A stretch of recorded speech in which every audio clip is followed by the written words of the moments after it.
Hello and welcome to the Callum Coming Revision session for GCSE History. My name is Mr. Andrew Morrell and I'm a history teacher at Llanelloes High School. The previous session you've seen focused on the United States of America in Unit 2 and question 4 exam technique for question 2 for Unit 2.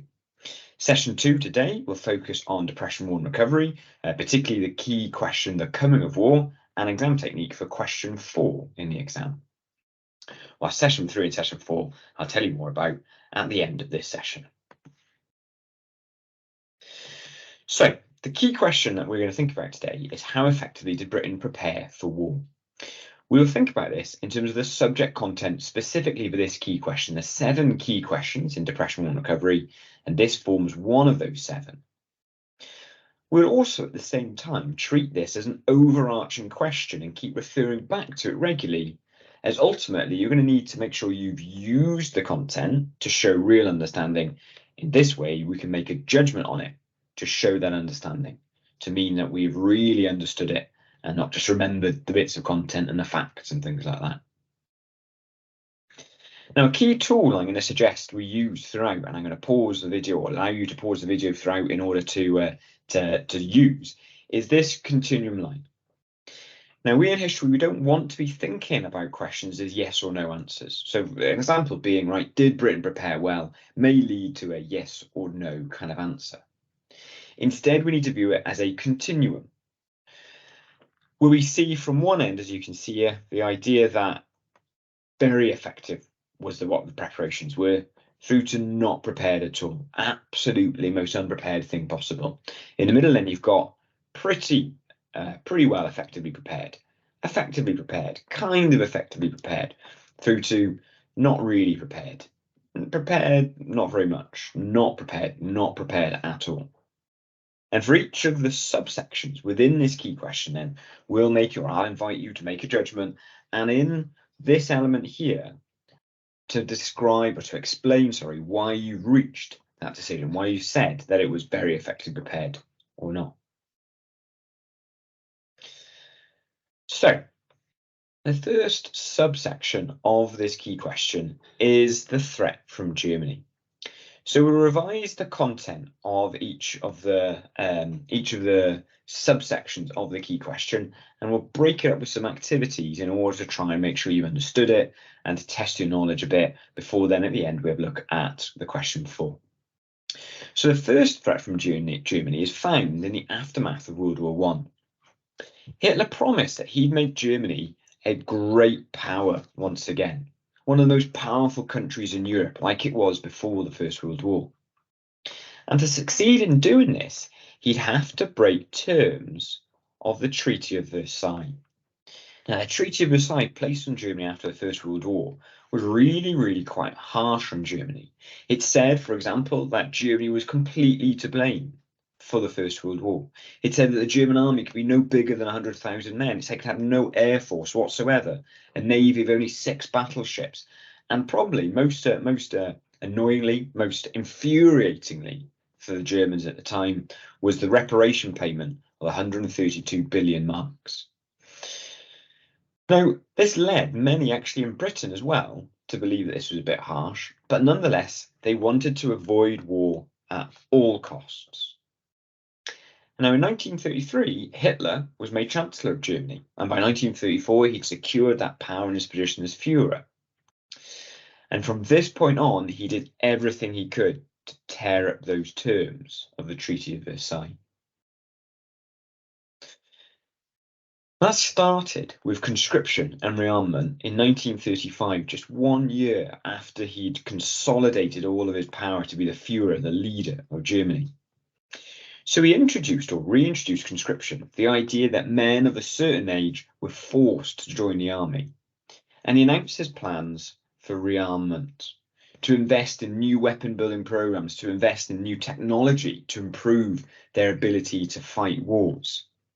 And he stated quite openly that the German army wanted to be more than 500,000 men. That's more than 5 times more than what the Treaty of Versailles said, clearly violating the Treaty of Versailles and offering a big threat from Germany.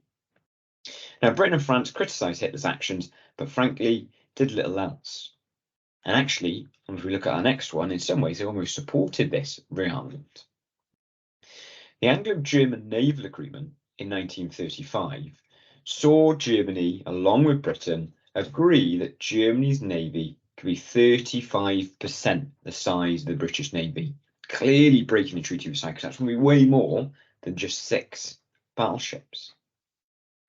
Although the agreement was pleasing to the British, as their navy still had the majority, it did cause friction with France, as they'd not been asked what their opinion on the matter was, and they were still really, really cautious about the threat from Germany. So, we're going to take a quick out, stop, check our knowledge with some questions. So for these questions, what I suggest you do is just write down A, B, or C. All the questions only have 3 answers, A, B, or C. Just drop down A, B, or C, and then we'll check them in a minute. And as we go through, we can kind of see what our understanding is and see how well we're getting on. So question 1. Many people thought that there would never be another world war after the end of World War I. What changed everything? Was it A, the Russian Revolution, B, the rise of Adolf Hitler and the Nazi Party, or C, the German punishment after World War I? Just write down A, B, or C, whichever one you think is right. Question 2 then. Which treaty would Hitler have to break if he was to make Germany a military power again? A, the Treaty of Rapallo, B, the Locarno Treaty, or C, the Treaty of Versailles? Again, write A, B, or C down for which one you think it is. Question 3. What did Hitler restart in 1935? Was it construction rearmament, conscription rearmament, or conscription and disarmament?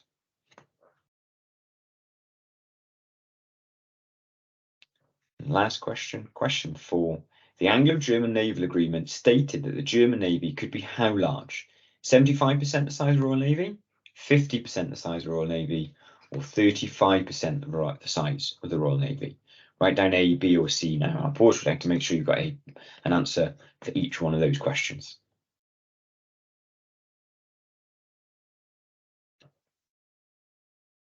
So let's have a look at some of the answers then. Let's see what we've got. So question 1, the answer is, of course, the rise of Adolf Hitler and the Nazi Party, right? They started to rearm, etc., put the threat from Germany. Question 2, it was the Treaty of Versailles. Question 3, in 1935, Hitler began conscription and rearmament, B. And question 4, the size of the German Navy would be 35% the size of the Royal Navy, C. So toss it up. How many did you get? 1 out of 4, 2 out of 4, 3 out of 4, 4 out of 4, whatever it is. Write it down. We'll see. We'll tot these up as we go along and see how you're getting on. So the next threats from Germany came from further steps to break the Treaty of Versailles. And the first one is the remilitarization of the Rhineland. Now that quite literally is sending troops, sending soldiers in. So Hitler chose to send his troops into the German region of the Rhineland. It had been forced to be demilitarized under the Treaty of Versailles, and so it broke one of the terms of the Treaty of Versailles. The soldiers had been given orders to retreat if they were opposed by French forces, but nonetheless, they didn't have to do anything because Britain and France criticised the action, but didn't send any troops to stop Hitler, unwilling really to do anything, and so the Rhineland was remilitarized. And what it did was it saw Hitler grow in confidence. And the next thing he used to grow in confidence was Anschluss in 1938. Anschluss literally translates as union. So following the calls from the Austrian Nazis for the Union of Austria and Germany, the German army was sent in to make this happen in March 1938. Any opponents to the Union were arrested, and a vote was held in which 99.75% of the population agreed with Anschluss, an unbelievably high figure, but not surprising if opponents were arrested and maybe not necessarily the result reported correctly. Now, again, this broke the Treaty of Versailles. But again, Britain and France did nothing to stop Hitler. They didn't intervene. They didn't ensure the treaty was followed. They did nothing. So what happens? Well, Hitler grows in confidence. And so he turns his eyes next to another German-speaking area. So after that successful Anschluss, Hitler stirred up trouble in the neighbouring Czechoslovakia, causing what we call the Czech crisis. Nazis in this German-speaking region of Sudetenland began to demand their independence. They wanted to be independent of Czechoslovakia, maybe even a part of Germany. Czechoslovakia, the Czechs as a whole, did not wish to give up this area, as it included modern factories and was well defended. It was a real hub of industry for Czechoslovakia. So Hitler threatened to go to war to help the Sudeten Germans. As a result, the British Prime Minister did do something. The British Prime Minister, Neville Chamberlain, went to Germany to speak to Hitler and learned that he wanted the Sudetenland to join with Germany. That was his ultimate goal.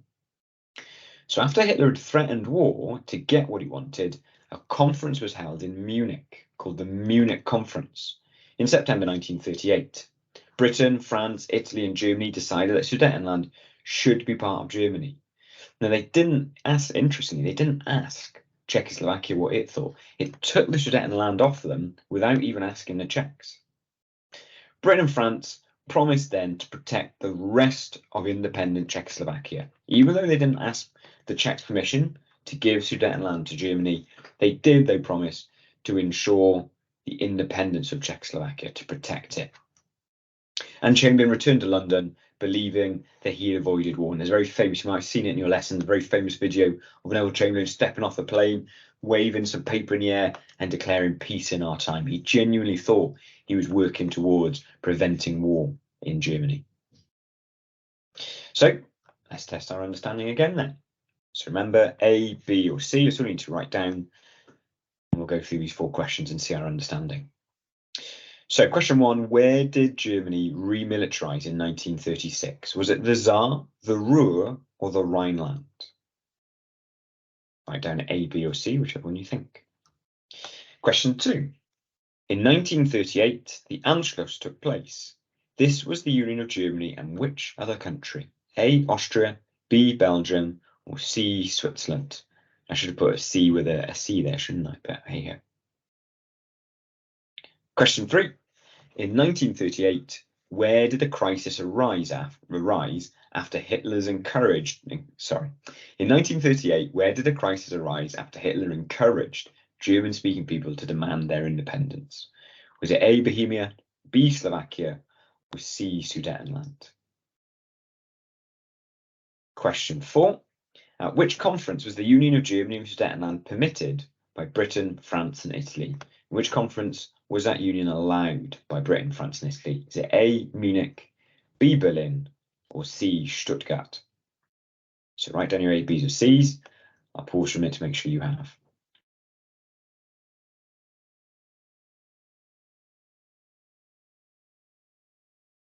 Okay, let's see what our answers are then. So question 1, the area that was remilitarized was, of course, C, the Rhineland.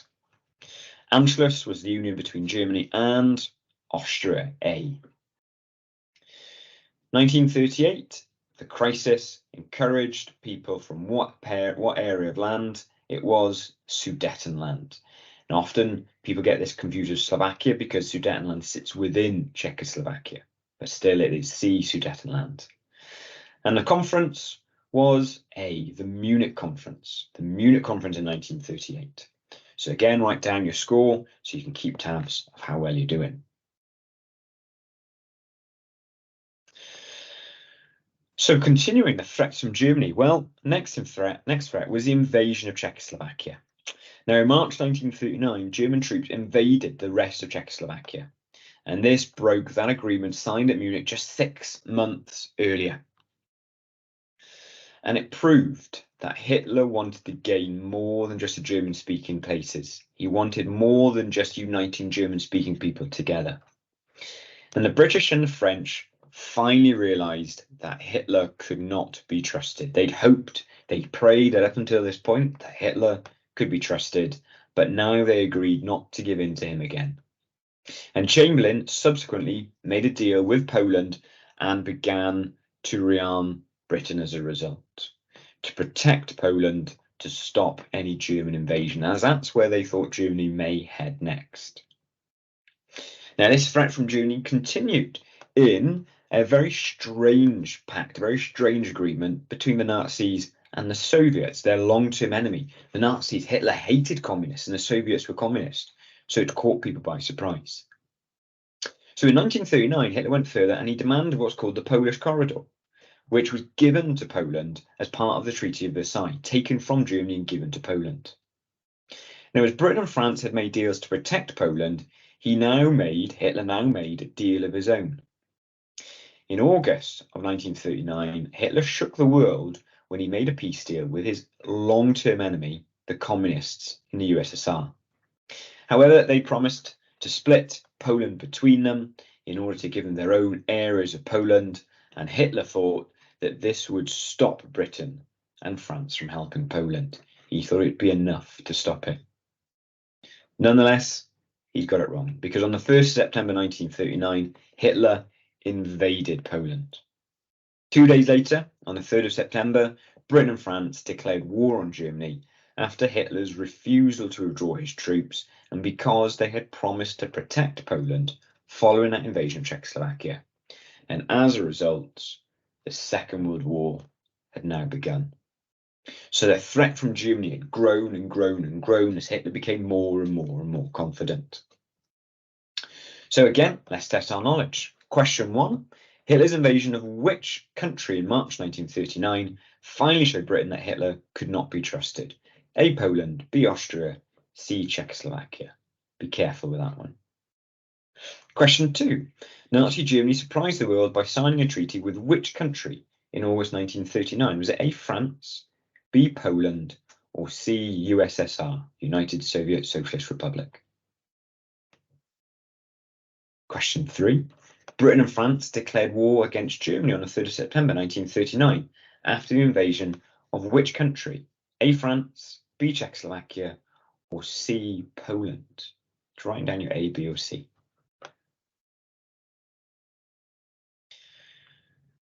So let's have a look at some answers. Let's see how we're getting on. Give them a tick if we got them right. First question was Czechoslovakia. The invasion there finally proved they couldn't trust Hitler anymore. Nazis surprised the world by signing a treaty with the USSR, C, with the United Soviet Socialist Republics. And question 3, they declared war on Germany after the invasion of C, Poland. So give yourself a mark. And then we need to now try and think about this overall perspective. So how effectively did Britain prepare for war? How effectively did Britain respond to these threats that Germany posed? So we can imagine here, this is not prepared at all. And as far as our bar goes, it's suggesting how well we think that preparation was. So we could say that maybe we think it was pretty effective in its preparation. And therefore my bar would come up to where it is now. Now, the key for this is not necessarily where you put your place, but your explanation as to why. Use detail to explain it. And yours might differ. Yours might differ to where I put it, and that's absolutely fine. It might differ to other people you know in school, and that's absolutely fine. It's your thinking, it's your justification, it's your interpretation. So pause the video if you need to, right? Copy that out and do it with your detailed explanation, making sure you're using this information then rather than just listening to it and remembering the facts. So the next subsection of this key question is Britain's policy of appeasement. Now, the policy of appeasement aim was quite simply to avoid war. And it was to avoid war through negotiation and through compromise, through discussing with each other and through giving something in order to achieve something much bigger, giving areas of land maybe to Hitler in order to achieve that bigger aim of peace in Europe. And it was a policy favoured by the then British Prime Minister, Neville Chamberlain. He was the man I said who came off that plane, waved that piece of paper, peace in our time after the Munich conference. But why follow such a policy? Well, there are a number of reasons for it. And these are some of the key reasons we got here. Firstly, it was intended to avoid war through a process of discussion. Avoid conflict by talking it out instead. The majority of people supported the policy as they quite simply didn't want a repeat of World War I. They'd seen the horror, they'd seen, quite frankly, the death that World War I had brought, and they didn't want to go there again.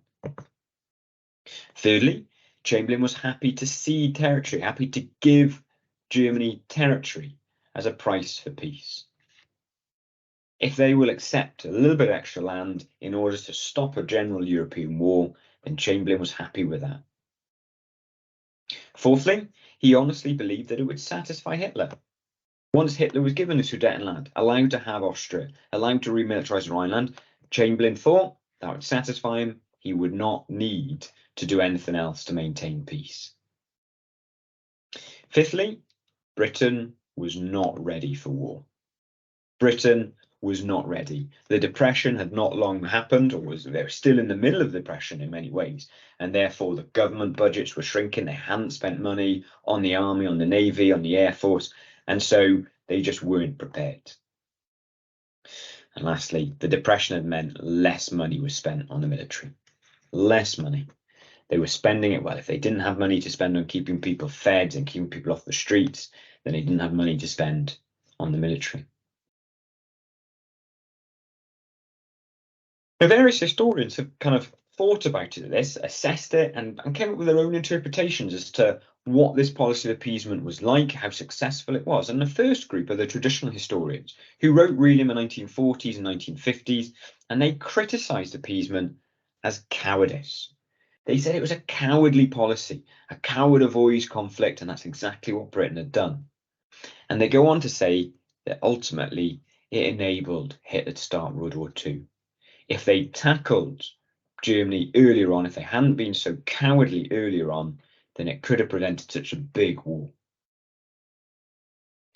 Revisionists who come along and revised this history and changed it in the later 1950s, 1960s, even 1970s, they argue that appeasement was clearly a factor that led to war, but that it was an understandable reaction of real people who'd seen brothers, fathers, sons die in the First World War, real people who were seeing the problems of the Depression, facing real problems, and that they quite simply were doing the best they could with the resources they had. They knew they weren't ready to fight a war, and so they put it off for as long as they could to build those resources up.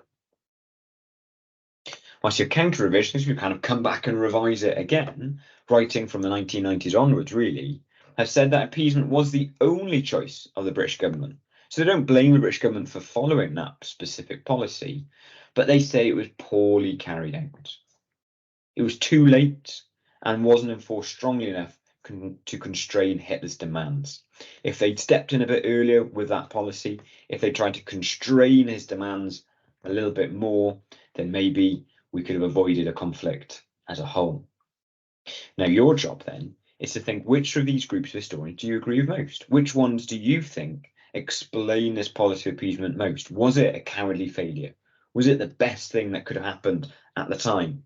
Or was it just poorly carried out, even if it had to be followed? And by thinking about these, it can also give you help to answer that overarching question of how effectively did Britain prepare for war?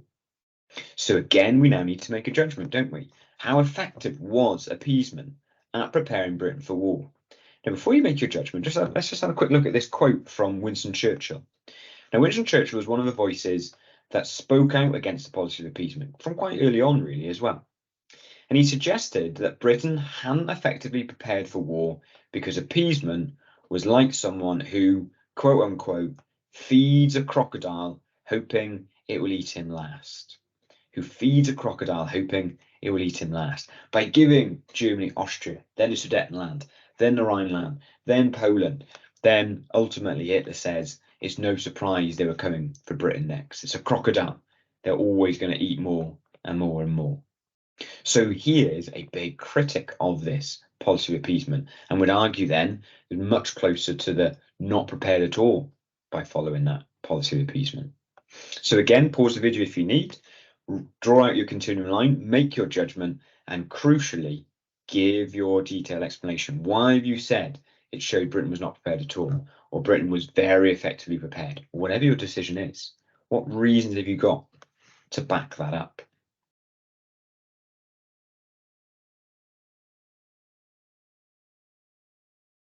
Now, the next specific factor in this preparation for war is specific preparations for war. Little things, or not so little, sorry, but specific things. Now, before 1938, Britain had prepared little for war. However, the Czech crisis had shown how unprepared Britain was for war. After this, people accepted that Britain had to rearm. They saw that maybe it was a when, not an if, of wars coming. By the outbreak of war in September 1939, Britain was left in a much better position. And one of the greatest fears was that of bombing. They now had development on from the First World War. They now had planes that could fly across the English Channel and drop bombs on ordinary civilians, ordinary people living their lives, meaning this war was now going to affect ordinary people as well as the armies and the soldiers. It was feared that bomber aircraft were not only carrying explosives, but also could be carrying poison gas, and they predicted that casualties could be as high as 65,000 a week. So as a result, many precautions were taken to protect civilians against bombing. And some of these specific preparations are these. Radar. Now, the idea of radar was to protect the country from bombing, and it did it by turning to new technology. It was developed in the 1930s and was a defence system aiding Britain in tracking the flight of German bombers using radio waves. As the bombers were flying over, the radar would detect them. Radar towers were then built, radio station operatives employed and trained up to work out the position of the German aircrafts. And this information could then be shared with British fighter pilots so they could be more accurate in where they went to tackle these planes.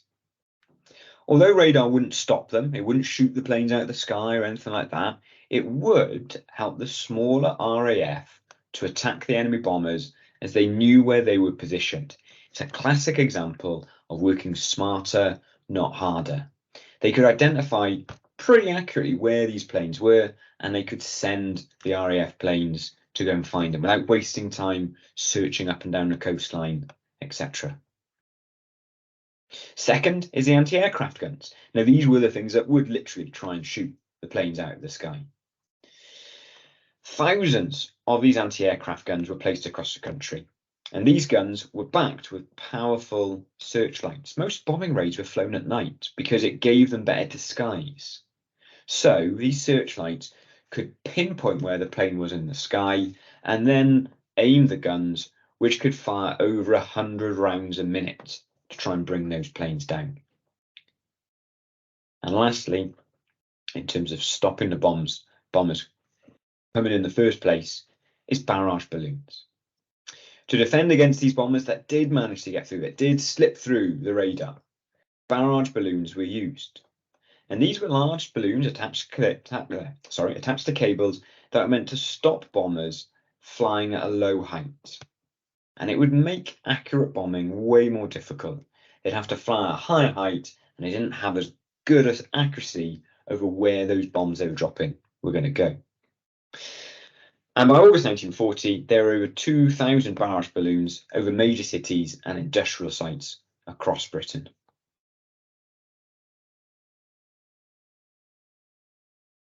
So what if the bombers got through, and what if they managed to drop their bombs? Well, what they did, the government did, was they prepared for air raids. And the first thing was air raid protection wardens. The government created what was called the Air Raid Warden Service.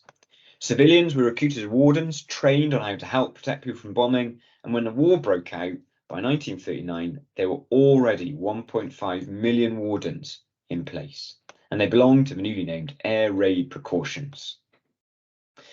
Now, interestingly, a third of those wardens were women. A third were women, and most of whom were volunteers. They'd come home after a day's work, back out to go and ensure the town, the city they're in, was protected from bombing. And they were given responsibility for specific streets or specific factories, and they would be responsible for ensuring the blackout, etc. there.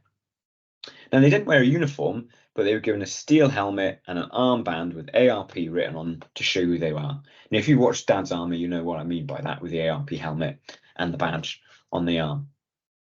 And their responsibilities included things like issuing gas masks in case of poison attack, enforcing the blackout with the famous put that light out line, sounding the air raid sirens to warn civilians of the bombing raids so they had time to get in their shelters, guiding people to those bombing shelters because obviously it's pitch black. They turned off all the lights to stop the bombers seeing where to go, to carry out first aid and to report fire and bomb damage as well. So a dangerous job. Now, you've all well and good, one thing being prepared for or knowing when the bombers are coming, but what are you going to do once the bombs are being dropped? Well, this is where air raid shelters came in. Little had been done to protect people from bombings before the Czech crisis in 1938, but during the crisis, the government ordered the building of air raid and bomb shelters, and this continued in the major towns and cities until the outbreak of war. During the war, the design proved to give little protection if hit directly by a bomb. But nonetheless, the government organised for families to build their own shelters because it still gave them a huge amount of protection. And from February 1939, people were given what's called Anderson shelters, made of corrugated iron that they'd often dig into their garden and would cover with earth. And 2 million of these were given out. Now, unfortunately, not everyone had a garden, so not everyone could benefit from this type of shelter. So they also used what's called Morrison shelters. And before the bombing of Britain began in 1940, the government decided not to use underground stations as shelters, but this decision was later reversed because of the sheer numbers of people they could get into those underground stations and to protect as well.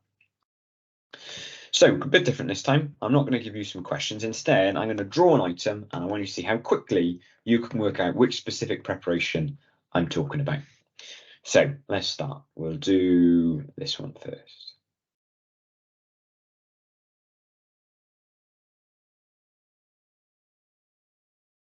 You worked that out. Could it be? It's the ARP Wardens. You've got the steel helmet, you've got the armband. The steel helmet would usually have the ARP written there as well, but I didn't want to give it away too early. What about this one then?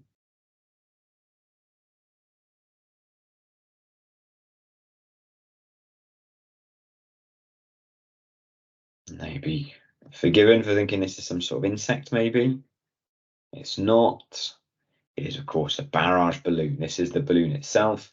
Here then are the cables tying it down to the ground. One more. What should we go for? Right, again, see if you can work out what it is as quickly as possible. You might be able to have got it just from that shape alone.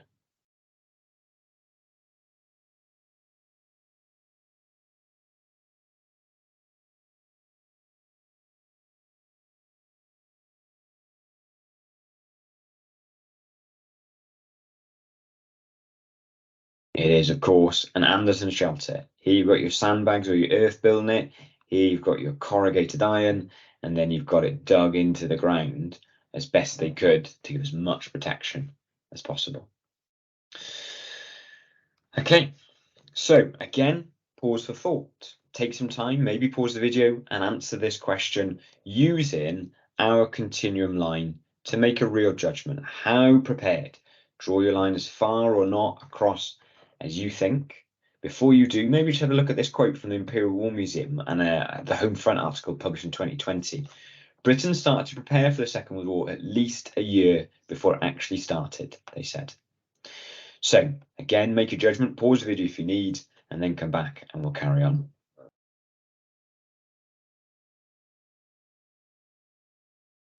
So the last specific for this key question, the last specific bit of content for this key question is conscription and reserve occupation. Now, by 1939, the British government realised that the army was too small. It was too small to do anything in terms of fighting a German army that had been expanded to at least 500,000 men by then, or last time it was publicly declared 500,000. And the action was needed to get the armed forces ready for war. So to increase the size of the army as quickly as possible, conscription was introduced. And this saw the Military Training Act of April 1938, making it compulsory for single men aged 20 to 22 to sign up. It's not a huge number of men, but made it compulsory for them all to sign up. The National Services Act of September 1939 expanded that age range massively to 18 to 41.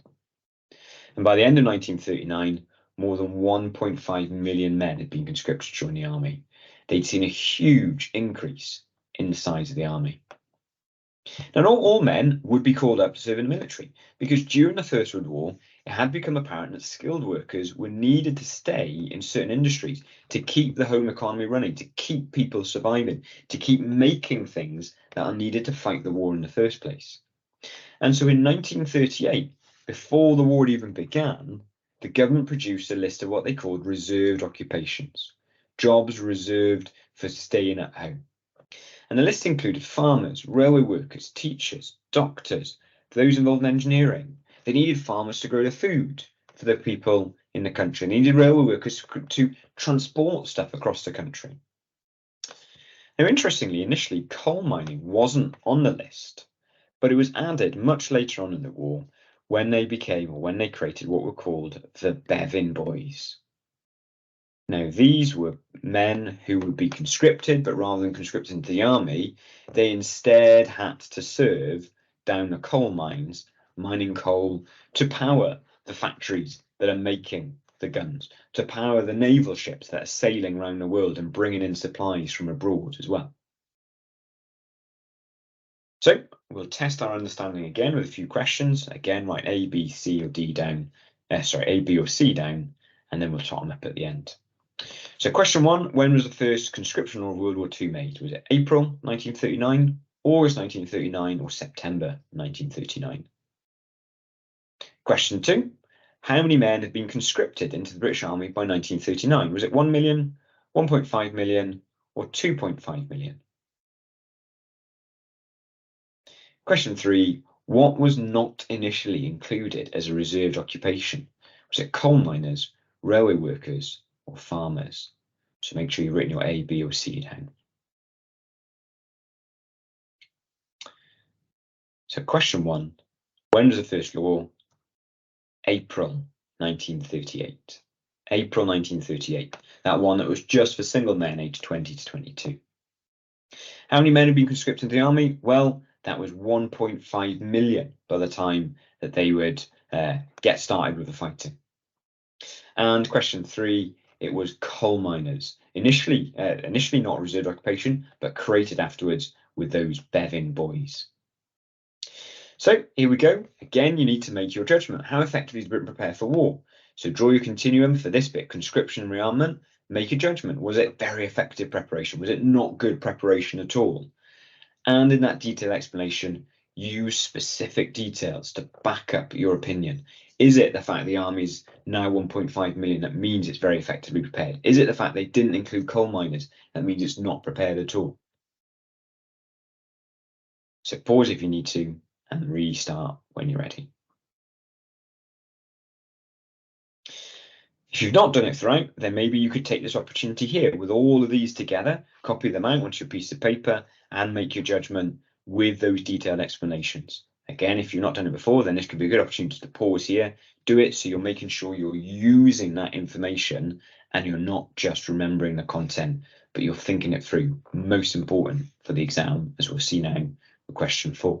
So pause if you need to and start again when you're ready.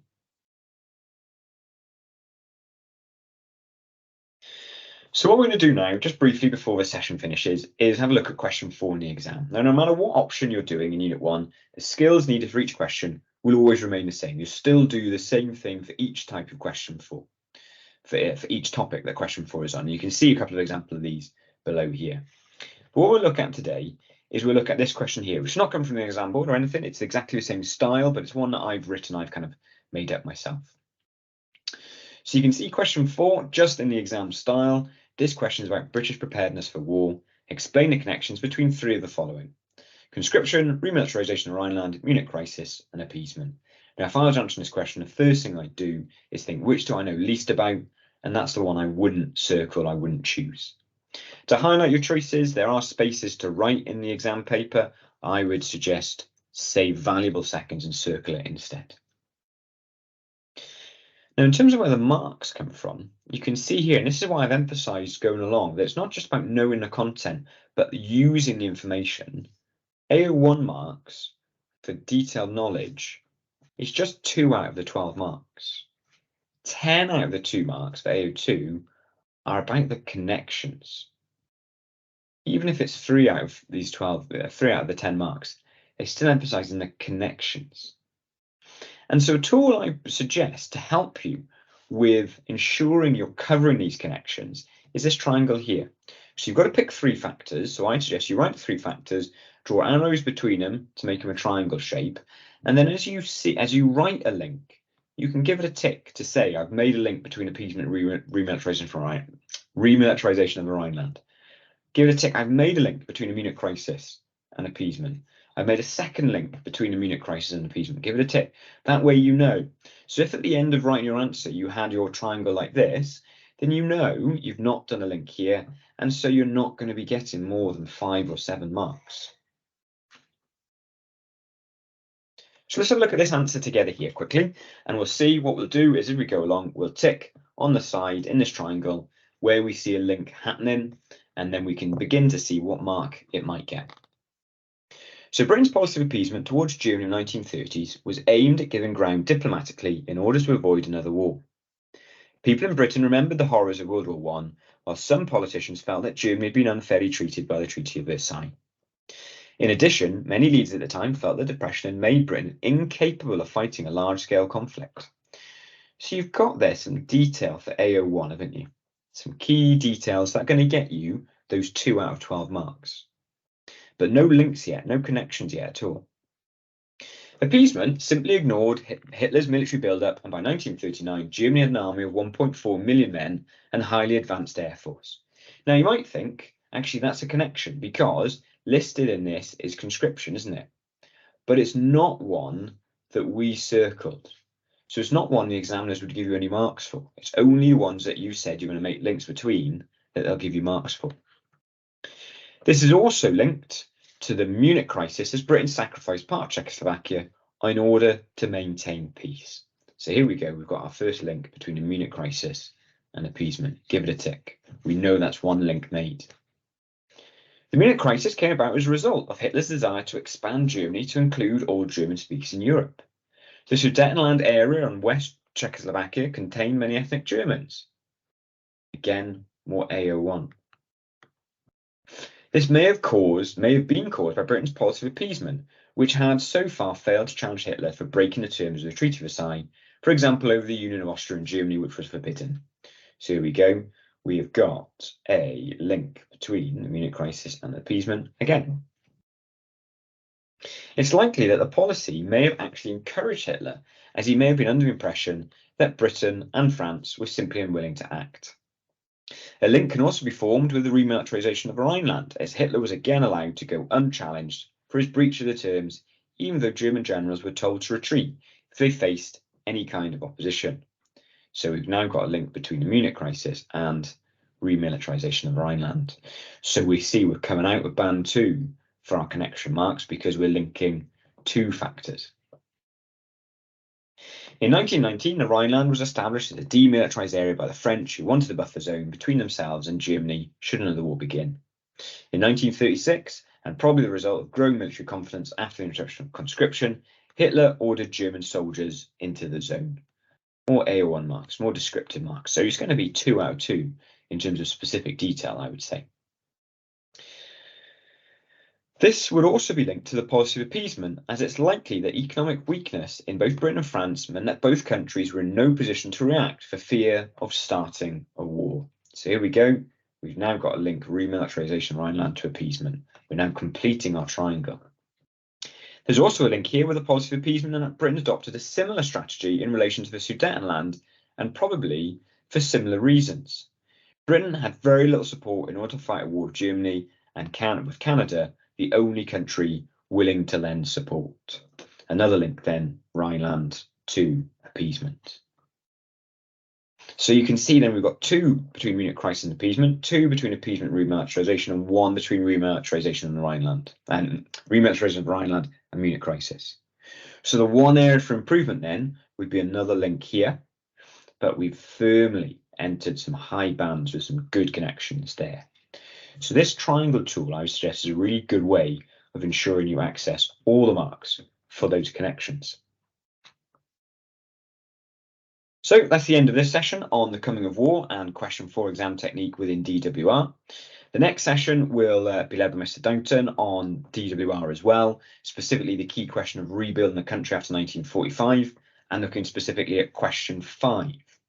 Whilst the last session then will be led by me again, we'll look at the end of Weimar Germany, the specific key question within Germany in transition, and question 5 exam technique within Unit 2. So, thank you very much for using this resource, as I've shared with you some tips to succeed at GCSE history. Wish you all the very best in your exams. However, if you've got any questions, we will hold a live question and answer session on Wednesday the 29th of November between 6:30 and 7:15. So join us to ask anything you're unsure of, any questions about the topic, or if you just want to tell us how good these tools are, then by all means join as well. Thank you very much.